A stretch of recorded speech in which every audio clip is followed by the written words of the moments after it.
మరి వేరే వ్యక్తులతో మాట్లాడుటలో కానీ, వేరే విషయాల గురించి మాట్లాడటంలో కానీ ఒంటరితనం అది బహు ప్రమాదకరమో దానిని అవాయిడ్ చేయాలంతే. మరి ఇంకొకరితోనే మనం తప్పనిసరిగా ఉండాలి. ఆ విధముగా మనము అపవాదికి చోటియ్యని వారం అవుతాం. అర్థమైందా? మనకు బైబిల్ పాఠంలో ఈ పాత నిబంధనలో జరిగిన చరిత్రలో చెప్పింది ఎవరు పడిపోయిన ఒంటరితనంలోనేనండి. అంటే అపవాదికి చోటిచ్చిన వాళ్ళం అవుతాం.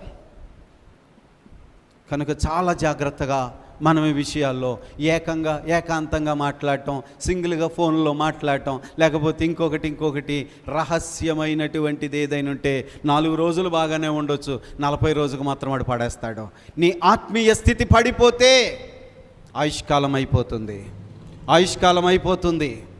కనుక ఈ ఆయుష్కాలములో నీకొకటే గురి, నేను దేవుని మందిరముగా కట్టబడాలి, నా